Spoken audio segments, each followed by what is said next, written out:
Well, good morning, everyone. It is 10 o'clock here. I am your moderator today, Amanda McLean, for North Dakota Farmers Union, and today's webinar is on the Alliance to Advance Climate Smart Agriculture.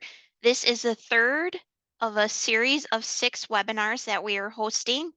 Today's webinar, as I said, we'll be talking about the Alliance, and it will talk about the exciting opportunities with this new program, where it's being implemented. And for our special guest speakers, we have Jamie Lucero, who is the Program Director for Alliance to Advance Climate Smart Agriculture out of Virginia Tech. We have Matt Perdue, who is the Government Relations Director here at North Dakota Farmers Union. And also joining us is Rhonda Kelsch, who is Executive Director for the North Dakota Association of Soil Conservation Districts, and Sarah Tunge, who is the District Manager for Mercer County Soil Conservation Districts. Before we get started, I just wanted to give the audience a few housekeeping starters. This webinar is being recorded, so you can rewatch it or share it with others on our NDFU YouTube channel, along with our other webinars if you've missed any. Everyone is on mute, so if any time you have any questions for our guest speakers, please type them into the Q&A, and we do have time for Q&A at the end of today's webinar. And with that, I would like to first introduce a little bit of Jamie. She will kick us off. As I said, she's a program director for the Alliance to Advance Climate Smart Agriculture. Her responsibilities is for coordinating and facilitating and planning, implementing, and evaluating all activities associated with the Alliance. Previously, Jamie served as the Director of Alumni Relations for the College of Agriculture and Life Science at Virginia Tech. Thank you, Jamie. I'll turn it over to you. Great. Thank you so much. Let me share my screen here, hopefully. And can everyone see that first slide? All right, I've got a hand raised. Thank you so much. Yep. So thank you so Jamie, much for that introduction. you are in presenter mode if you wanted to just switch it. Hang on. I had it swapped, I thought. Is that better? Yep. All right. I've tried several times to get all this stuff moved around and it still didn't work. Sorry about that. All right. So thank you so much, Amanda, for that introduction, and greetings from Virginia Tech. And thanks so much for the opportunity to join you all today. You have an outstanding team at North Dakota Farmers Union leading this effort for your state. And I'm really looking forward to the great work we're going to be able to do together over the next 3 years. So to start off, let's simply define climate smart agriculture. UN Food and Agriculture Organization defines CSA as an approach to help the people who manage agricultural systems respond effectively to climate change. The approach pursues the triple objectives of sustainably increasing productivity and outcomes, adapting to climate change, and reducing greenhouse gas emissions where possible. And so basically, all good agricultural management practices are climate smart. And kudos to all of you for taking the time today to learn more about how your good agricultural management can be supported by this pilot to make an even bigger impact. So the key goals of this USDA program that we're going to talk about here today are really three things: building markets, investing in producers, and strengthening communities. And so if you visit the Partnerships for Climate Smart Commodities pages on the USDA website, you'll see that projects through this funding opportunity are really about building markets and investing in America's climate smart farmers, ranchers, and forest owners to strengthen U.S. rural and agricultural communities. USDA is going to support the production and marketing of climate smart commodities through a set of pilot projects, like this one, that provide voluntary incentives through partners to producers and landowners. And we're going to go over just kind of the nuts and bolts of this project here this morning, and then dive into more of the details specific to your state and your communities with Matt and others on the call. So we were fortunate to be awarded a significant portion of an almost $3 billion USDA program to address climate smart practices. Virginia Tech worked with many individuals to pull the proposal together. Matt and his team are included in that group of individuals. And we're really excited to be able to utilize and leverage our experts here at Virginia Tech, and not only in our College of Agriculture and Life Sciences, but also in our Office of Sponsored Programs, to really manage the day-to-day activities of this grant. Everyone's really excited to be able to work on something this large and impactful. And so just to kind of give you a rundown of what the pilot project is here specifically, we did receive $80 million out of that almost $3 billion funding that USDA made available. And it is a part of the Partnerships for Climate Smart Commodities program. Out of 450 applications that were submitted, 70 projects were funded. And so we actually ended up with the 8th largest project funded as a part of the program, and it's the largest grant award in Virginia Tech's history. So when I said that folks here on campus are very excited to be a part of this, I'm not kidding. This has made the news many times, and folks are really excited when we bring them into the fold to work with us. And so we'll be implementing this pilot project in selected soil and water conservation districts in Arkansas, Minnesota, North Dakota, and Virginia. And so those states were really chosen to represent a large kind of pass across the country in terms of different environments, different kinds of producers. And so hopefully we'll get some data that really helps the USDA begin to look at ways to implement this as a nationwide program in the future.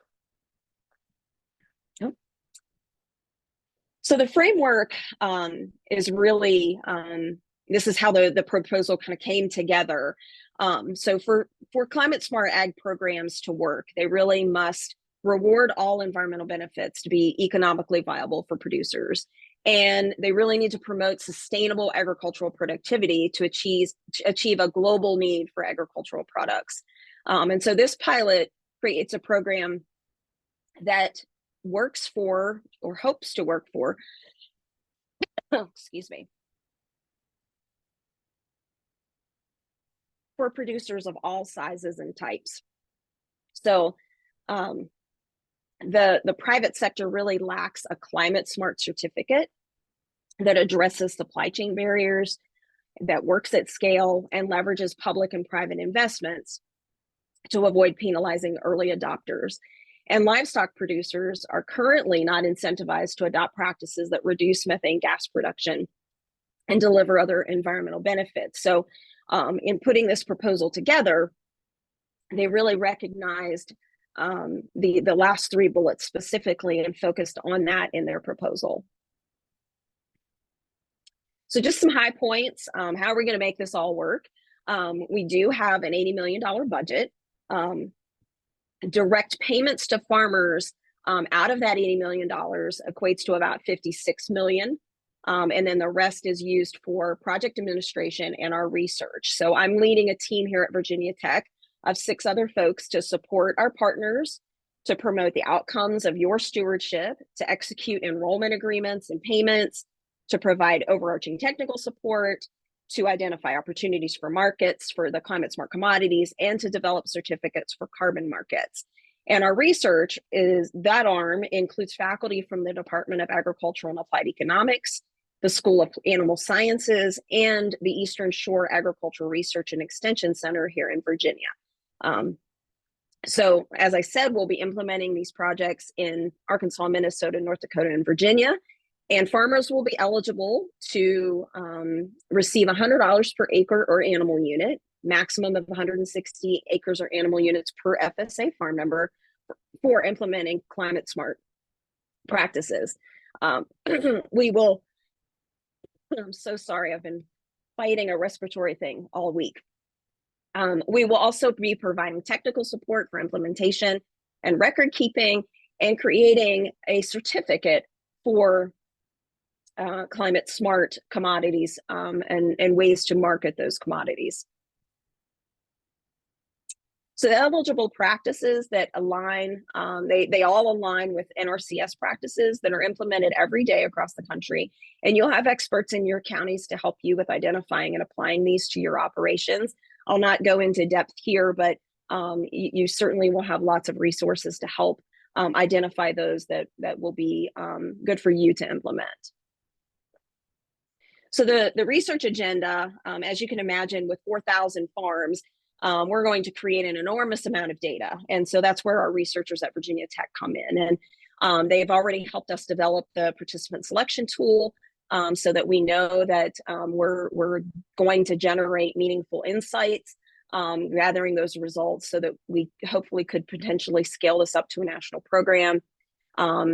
Looking at quantifying environmental and other benefits from adopting the CSA practices, compiling and testing all of the estimates of the greenhouse gas reductions across the 4 pilot states, evaluating consumer willingness to actually pay for various climate smart labels from the commodities that will be produced, testing incentives to support high cost, high impact greenhouse gas mitigating opportunities in the livestock sector, and then analyzing producer self-reported yields and other outcomes to estimate impacts on productivity. So we have many partners who are involved in just this particular pilot. There are so many entities all across the United States and all of the projects that are being implemented, but these are who we are working with. These folks on this slide all have sub-award agreements with Virginia Tech, and then the soil and water conservation districts have agreements directly with the state lead in their respective states. So I'm sure you see several folks on here that are familiar logos to you. I also want to bring attention to the goals of our pilot that specifically address creating a program that is more equitable and inclusive of all producers.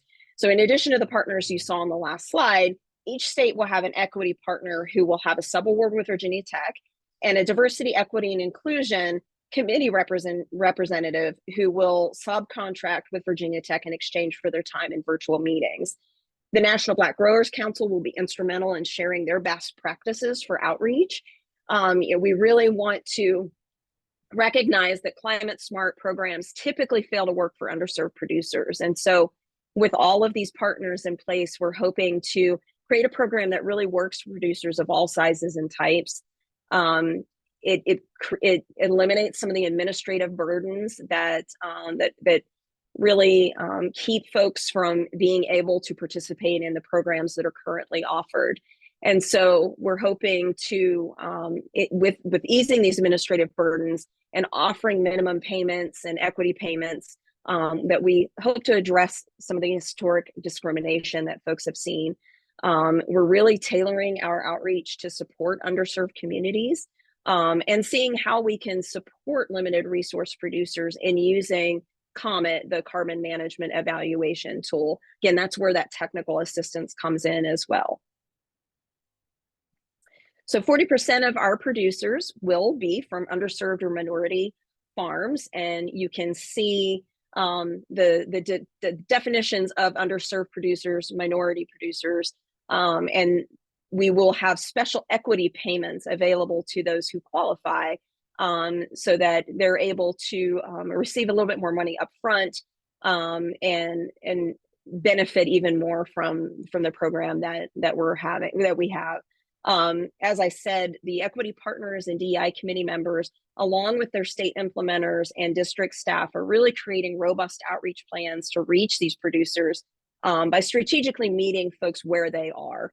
And so we appreciate all the help all of our producers across the 4 states can give us in helping us reach these underserved producers so that they can benefit from this program. So that was a pretty quick overview of the project. Certainly lots of resources online for anyone who wants more information on the overarching program.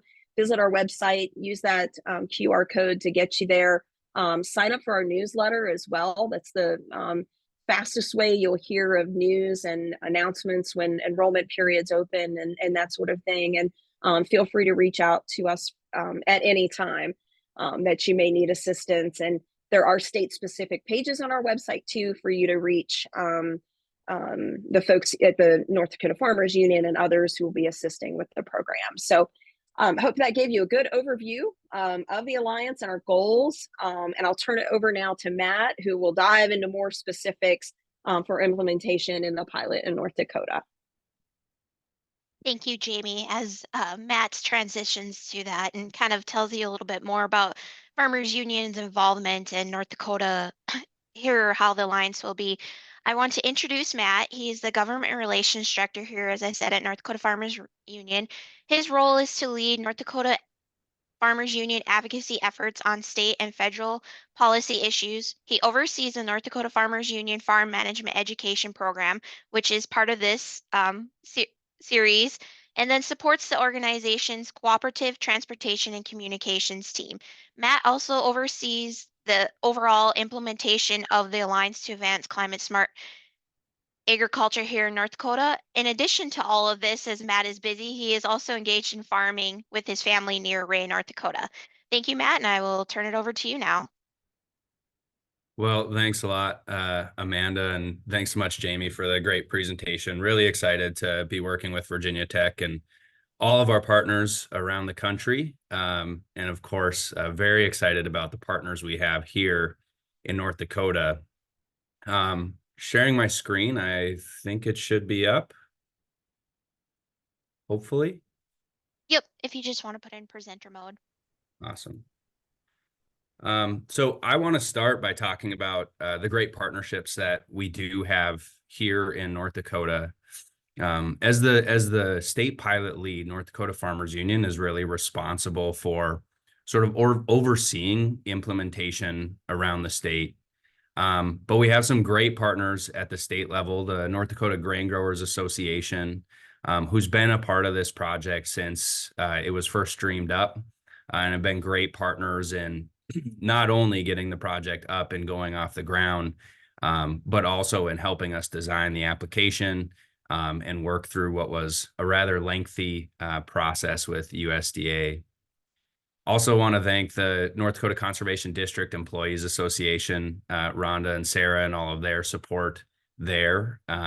We acknowledge at NDFU that we don't have all of the technical expertise we need to really get this program going and get it into producers' hands. And they've been just wonderful to work with in coordinating implementation, particularly at the district level, where we're really going to have that strong interface with farmers and ranchers around the state. And then, of course, we have our soil conservation districts, 7 partners around the state, serving Cass County, Foster, McKenzie, Mercer, Rolette, Stark, and the eastern half of Billings, and then Ward counties. Really excited about the partnerships we have with the districts. I think that we have some really awesome partners who are going to be able to work directly with producers to make sure that this program is a success and that we're rewarding producers around the state who are doing great stewardship, whether they've been doing that stewardship for generations or they're looking at taking their operation to the next level. It's really the partners that you see on this slide that are going to make that possible, and really grateful for the solid alliance that we have here in North Dakota. Just to review again, the counties that we are working with. So the map that you see on the screen shows those 7, the territories covered by those 7 districts. So that's Cass, Foster, McKenzie, Mercer, Rolette, Stark, Billings, and Ward. And so if you are a producer listening to this presentation, producers in these counties will be eligible to apply for the Alliance. We've certainly gotten a lot of calls from producers in other counties around the state who are really excited about the project. And unfortunately, as a pilot program, we're limited in terms of the geographic scope we can serve and the number of producers we can serve. But also want to reassure folks that North Dakota Farmers Union and all of our partners are really committed, one, to proving this concept, and showing USDA and other stakeholders that this is a really successful way to get conservation out on the ground around the country and to support producers who are doing great stewardship. And we are also really committed to ensuring that we can continue the program beyond the USDA funding. There are obviously a lot of questions about how we access the funding to do that, but do want to reaffirm our commitment to ultimately one day taking this program statewide and nationwide. So in the 2024 and 2025 growing seasons, this slide shows you the impact that we will have in North Dakota. We estimate providing support for stewardship on about 96,000 acres of cropland around the country or around the state. Another 34,000 acres of rangeland or pasture land, and 1,900 animal units. So we're gonna support stewardship on a combined total of about 131,000 acres and animal units. We estimate to serve about 900 to 1,000 operations through the program in 2024 and 2025 combined. And ultimately, that leads to about $13 to $14 million that will go in producers' pocket as a reward for the stewardship that they do, not just to support their farming operation or their ranching operation, but to support everybody in North Dakota with those great practices. A little bit more about our anticipated reach here in the next couple of years. So we're going to have 2 enrollment periods. The enrollment period for 2024 will obviously serve the 2024 growing season, and then we will do a second enrollment period in 2025. One of the unique things about this program is that we're providing 1-year contracts. So you're going to be signing up for an annual enrollment, and producers who didn't get an enrollment in 2024 will have the option or opportunity to come back and apply in 25. And we'll also support producers who maybe did get included in 24, but want to try a different practice on or different acres in 2025. So that's how we get to about those 450 producers each year. And that equates to about $7 million in producer payments annually. Jamie did a nice job of talking about limited resource, socially disadvantaged producers, and obviously our commitment to reaching those producers in North Dakota. And then I also want to make one thing really clear. So with a lot of the new climate smart ag incentives that are out there, there's a challenge in terms of getting early adopters into the program and rewarding them for the stewardship they're already doing. This is a program that supports early adopters. So if you're already doing great stewardship on your operation, I know Rhonda and Sarah are going to cover this more, but please consider this program as an option. Many of you will be eligible for the support and incentives that this program provides.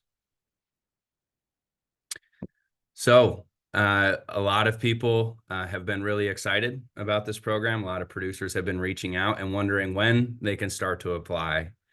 So that application period for the 2024 growing season is going to open mid to late February. We will certainly let people know the exact date when we have it. We're going to have a 30-day application window. And so now is a good time to be visiting with your SED. Let them know or to figure out which practices and which acres of your operation you want to implement or maintain practice on. Again, we are going to be coming out and doing roundtables in all of the counties participating in the project. I think many of those will occur as or shortly after the application window opens. And so we'll be having more conversations with all of you, but I think it's really important that folks are thinking about what this program might look like on their operation once that application window opens. So thank you so much, everybody, for joining the call and hearing the spiel. Rhonda and Sarah are going to talk through a lot of the technical details. But certainly, if you have any questions, you can feel free to reach out to me at mperdue@ndfu.org. And then really encourage folks to check out the website for the Alliance at allianceforcsa.org. Thanks again. Thanks, Matt. As we transition over to Sarah and Rhonda, I'd really like to introduce them a little bit and give them a little bit of background. Rhonda Kelsch, as I said, she's executive director for the North Dakota Association of Soil Conservation Districts. Prior to her appointment there, she had over 22 years of experience with local soil conservation districts at both a state, regional, and a national platform, delivering and implementing conservation practices for producers.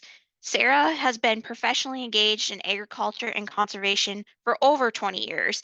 As I said, she is a district manager for the Mercer County Soil Conservation District, working in the conservation, delivering systems to encourage her producers to enhance their operations through the marriage of sound conservation practices and economic smart practices.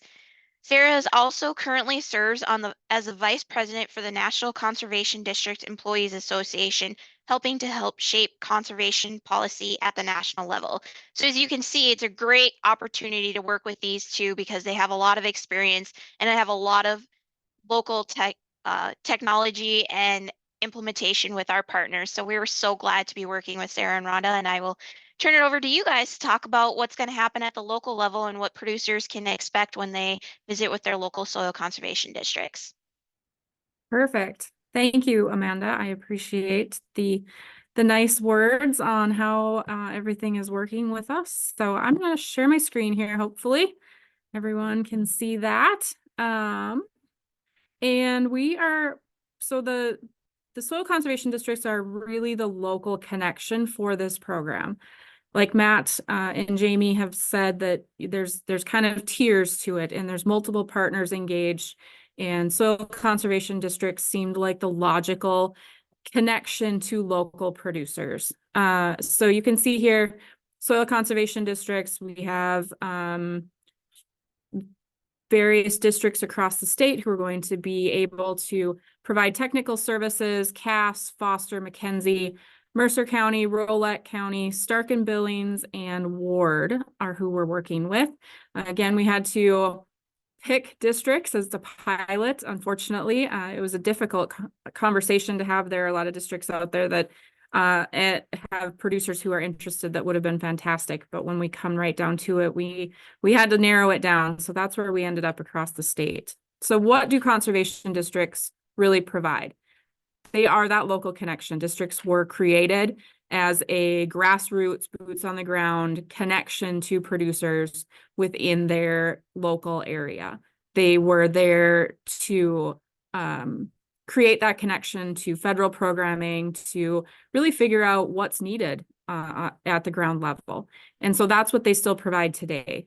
So this program really is amazing for districts and producers to make that connection between the two. It's offering up some great opportunities to build capacity within the districts to better serve their customers throughout the district and throughout their counties. It's an opportunity to perhaps add staffing, to increase staffing from part-time to full-time, to make sure that there's someone there who can provide assistance to producers coming in, looking for technical assistance, looking for different types of cost share programs, working within this program. So a great opportunity for districts. The districts will be providing that technical service and planning assistance. That's going to go beyond just, looking at maps and kind of helping out with some of the practices. It's going to go into really looking at planning for the future. When you go in and visit with your soil conservation district, they're going to take that into account, what you want to do. What are your goals on your operation? What do you hope to accomplish in the next year, in the next 2 years, in the next 3 years? It's a long-term relationship that we like to build with our producers so that we can help them accomplish what they need to do and to be set both in the conservation world and understanding that it's your livelihood, it's your family, it's your life. And so how do we make that work? So that technical and planning assistance is going to be key for this project. So what happens when you go into your local soil conservation district? So that's the first step. Start with your district. This application is going to be an online process. We really want to encourage producers to go in and visit with their local soil conservation districts. We want them to stop in, to bring in their maps, to talk with the district about what their plans and goals are, and figure out what practices off of that larger list are really feasible. What's going to do the best good for your operation?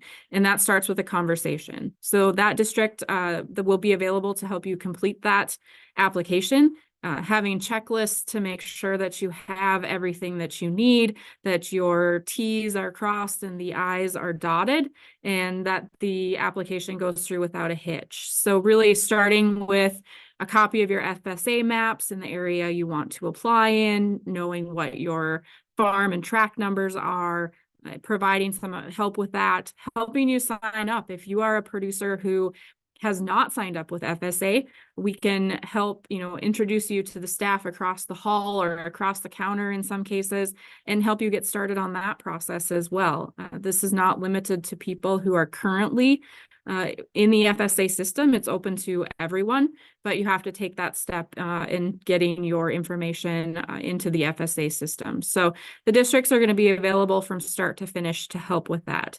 Once we figure out that we have all of that information available and ready to go for the application, we can really help with some of the technical assistance related to what practices are going to fit best with your operation. What's the best way to install them? Have they already been installed? What can we look at improving on or adding to? We will have a checklist for the districts to use to make sure that all of those things are checked off, and to also do follow-up with producers who are awarded the contracts. So once that application goes in, it's going to go through a computer program. Virginia Tech has developed that Jamie talked about. We'll analyze all those applications, and contracts will be awarded based off of that analysis. Contracts will actually be signed with Virginia Tech. You won't sign anything with your local district. Districts are acting kind of just as that local connection for planning to touch base with. If you have questions, it's a face that hopefully if you don't know them, then you'll get to know them, I hope, by stopping in the office to visit, but stopping in there and having a person to talk to. So once those contracts are signed, cash cards is how we're going to be administering the payments for this program. So producers will receive this a cash card. And again, the district will have all of the information on what that looks like. We're working on some outreach and handouts for the districts to have for producers as it relates to how do I record this in my accounting software, my bookkeeping, what do I need to know for tax purposes, because it's a little bit different than what a lot of the traditional farm bill programs operate in terms of the reimbursement process, but we're going to make it as easy as possible. So those cash cards, you'll get a payment up front, and then you can go into installation of the practices if they haven't already. Like Matt said, some of those practices are geared, and we are encouraging people who have already adopted practices like no-till, who are already doing cover crops, who have a grazing rotation, to come in and apply. If you haven't received a contract from a USDA Farm Bill program in the last 10 years, you're eligible for that. So visit with your district. Don't just assume because you've done some work in the past through those programs that you're not eligible. Go in and talk to them so they can see what you have and help you figure out what's going to be the best route. So once those practices are installed, producers are then going to walk through the process of saying, yes, I did this, work through that certification process, that it was installed, that it was successful, that it's being maintained, some demographic and operational information, and maintaining those records. And again, the district staff will be there to walk you through all of those steps. So we're not kind of signing you up, awarding you a contract, and then saying, go forth and do good work. We'll see you later. We want to be there from start to finish to help you through the process. Any questions, any concerns, we're here to help. So that's the great thing about working with the districts, I think, is having that local person that you can go to. So we've already gotten quite a few questions, and I think that's probably one of the big things as people look at the program is, what qualifies, what doesn't, can I do this, can I do that? So some of the things that we're trying to, these are just some of the basic questions that we've gotten pretty much every time we talk about the program is, I'm already doing something, do I qualify? Yes, you can.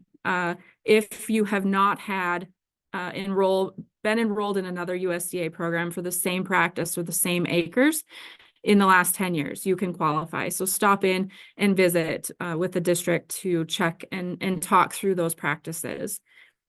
Can you leverage this program with existing or new funding sources through the USDA Farm Bill programs? You cannot. These dollars can't be stacked. They are a they're a 1-year contract.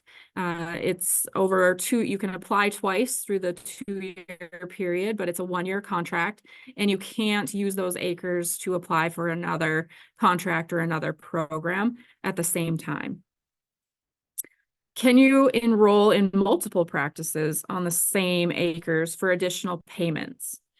So producers will be paid for one practice on 1 acre. So if you enroll 160 acres or 160 animal units, regardless of the number of practices that you want to do, it's 1 for 1. So there is no benefit to applying multiple practices on the same acres. Now you can do multiple practices across different acres as part of your application, but there isn't kind of this idea that the more I do, the higher I'll rank. That's not how this program is going to work. Everyone has put this up, so I'm just including it again for more information. There's a great website out there as things are coming out. Again, we will be working with Farmers Union and the Alliance to continue to get information out. Rhonda and I are always available for questions. If there's anything out there, even outside of, I am in one of the districts, but if there are questions from other counties or folks who are not in the districts and the counties that are participating, we're happy to visit with you and talk through it. If you are a producer who maybe doesn't live in one of the counties, but you own land or you operate land in one of those counties, that doesn't necessarily exclude you. So again, stop in and visit with that local district about applying for the program and getting on that list. And as we have information and specific dates and application periods opening, more information will come out, and we'll pass that on to producers across the state. So I just thank you for your time, and we appreciate being able to participate in such a great program, not only to build capacity within the conservation districts to be able to serve our customers better, but to also partner with a program that I think is really an interesting approach to conservation, where we're looking at the greater good.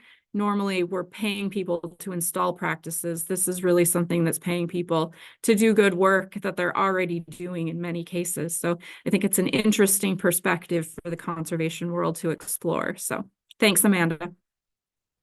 Yeah, thanks, Sarah. Thanks, Rhonda. I think we'll open it up for Q&A for all our guest speakers.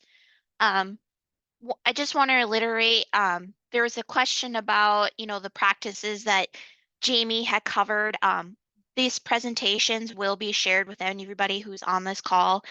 You can also go to the Alliance website that all of us have put up that practice code on there, and also sign up for that newsletter that Jamie talked about through Virginia Tech with updates and stuff. So just want to reiterate that to the group. So we'll turn it over. One of the first questions that came in, and Sarah, I think you kind of touched on this, but maybe you can just refresh everybody's memory. Does a producer need to live in that county, or just the land needs to be located in that county if they want to sign up? So the districts will have a little bit of leeway that's designed into this program. Their boards will be able to look at some of those cases. The guidance that we have been providing is land should be in the county or directly adjacent to. Like I said, there's a little bit of flexibility there. If you live in Burleigh County and you want to come to Mercer County to apply, it's probably not going to happen. So it's got to be relatively close adjacent landowners, or you live in another county, but you operate land in one of the counties that's participating. That would be the guidance I would provide to everyone right now. And if you're kind of on that bubble where you think, well, it might be on the edge, go in and visit with the district that you would be applying in, or the county, and visit with them and kind of talk through that with them. You. This is kind of similar. Can a landowner apply for this program even if they aren't the one that owns the land? So if they rent the land, can they apply? Yes. Yeah, if you are an operator, if you have a lease or agreement somehow, there is just a form that says, yes, the landowner agrees to me doing some of these things. And so it's a pretty simple process. So absolutely, if you are an operator, you're eligible. It's not limited to one or the other. And vice versa. If you're the landowner, you can also Yes. implement it too. Okay. Mhm. To Amanda, add to that, go ahead. the one who will be signing the producer agreement with Virginia Tech and receiving the actual debit card, you know, that will have tax implications. So be mindful of who is putting in the application and who will be signing the producer agreement and receiving those funds.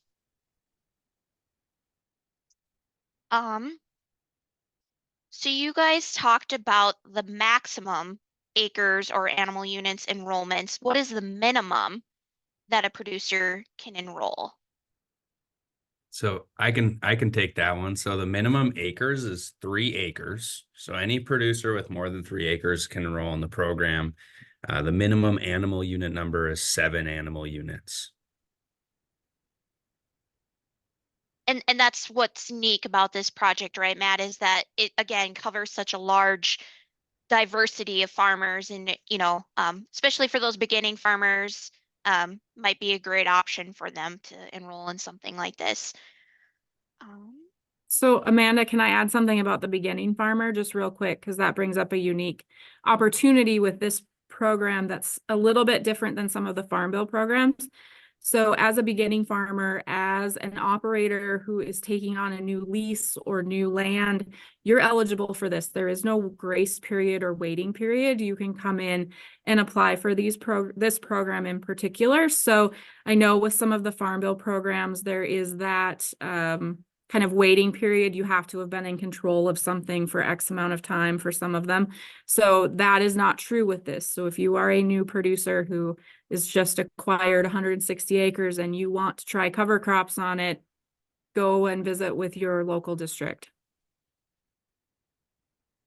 To add to that comment, Sarah, for those who are new farmers, one of the key pieces of information that we have to have in order to process the final agreement and the payment is an FSA number. So if you don't have one yet, now is a great time to get that process started. There, as if you recall, the big numbers of folks coming across the country to FSA offices to get their information, to get their numbers if they're new. Having some time built in there to make sure that you can get that number before all of the paperwork has to be completed would be really good to get started. Thanks, Jamie. Another question is, how many times can a single producer enroll in the program? So the program is limited to 160 acres per FSA farm number. We do allow producers to enroll under 2 different FSA farm numbers. So you could theoretically look at that as sort of 2 enrollments. And then we talked about these are annual contracts. Producers will have the opportunity to come back the following year, whether they were awarded or not awarded funds. The thing we're going to be looking for in that next year is different practice or different acres, right? But producers will be eligible to apply in 24. They will be eligible to apply in 25. And in each year, there will be a 160 acre limit per FSA farm number and a max of 2 FSA farm numbers per individual. And to add to that, Matt, if you are not selected the first year that you apply, please consider applying the following year. The algorithm that our researchers will be using is really, filling a lot of different buckets for the research portfolio and for the pilot goals overall. So even if you aren't accepted the first year, you could be accepted the second year. So don't let that deter you if you don't get in the first round.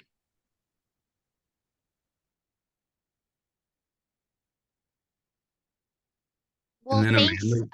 I just also wanted to make sure that you guys know, in addition to this webinar, we are holding some roundtables in these select counties. So this is a great opportunity for you guys to kind of just learn about this program more than what you've had and have conversations with your soil conservation districts, and then come to those roundtables and ask specific questions of Matt will be there, or Rhonda and Sarah and myself, or some of the soil conservation districts. But we really encourage you guys to reach out, work with your local soil conservation districts, and we will be posting those dates and locations for roundtables very soon, along with the enrollment period when that opens and we have a final date. So just want to make sure that you're on the lookout for that. Have those conversations. Reach out to your local soil conservation districts. They'll have the resources, those NRCS codes, and kind of some of the specific requirements around them. You can also go on the website. You know, the Alliance that will have a lot of the information that we covered today too, at least on the overall level. So I don't see Amanda, any. I did see a question pop up about dates for the roundtables. We will be publishing those dates very soon. We're looking at just locking in locations for a couple of the last roundtables. The first roundtable we know for sure will be February 12th. That's the Cass County roundtable.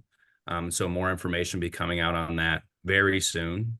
The remaining roundtables will be the 23rd and then the last week of February. So again, be looking for information from Farmers Union on those roundtables, and also be looking for information from your local conservation districts who will be promoting those as well. As Amanda said, it's a great opportunity to sort of get engaged with this presentation again, but also an opportunity to dive a little bit deeper on specific questions that you might have with your operation. Yes, and we, like I said, also connect with your local soil conservation districts. We'll be putting this not through just Farmers Union, but the local soil conservation districts will be spreading the word through their social media, newspaper, radio, depending on forms of advertisement. But we will definitely make sure that the information is getting out there. And we did just have one pop up. And then, does a person need to have an FSA farm number to enroll with animal units? You will. So all producers will need to have an FSA farm number. We know that comes up a lot in North Dakota, like with livestock disaster programs and stuff. So would encourage you, if that's how you intend to apply for the program, the big practice in North Dakota would be prescribed grazing. I would encourage you to visit the FSA office very soon and secure that FSA farm number. And as Sarah mentioned earlier, if you need help with where to start to get your FSA number, the local soil conservation districts are right next door, and they're more than helpful. Both entities, the soil conservation district and your local FSA office, are great to work with and can help you get that number. So with that, as I said, this presentation is recorded. So if you have any questions or want to share it with anybody, rewatch it, please encourage you to go to www.ndfu YouTube. You can just look in YouTube channel and search for NDFU. You can visit some of our previous webinars that we've had on livestock risk protection and the ARC and PLC enrollment. Our next webinar is on February 15th, where we will talk about the North Dakota Water Mitigation Bank, and we have a few others into March. So I hope you take a look for those and watch anything and help spread the word. And again, if you have any questions about the Alliance, feel free to reach out to Virginia Tech, NDFU, here to me or Matt, or Sarah or Rhonda, or your local soil conservation district, and we will definitely try and help you get your answers that you have on this program. And so be on the lookout for those roundtables. That information will be coming out very shortly. Thank you again, everybody. And thank you to our guest speakers, Sarah, Rhonda, Jamie, and Matt. Appreciate you guys taking the time and sharing the word. Have a good day, everybody. Bye.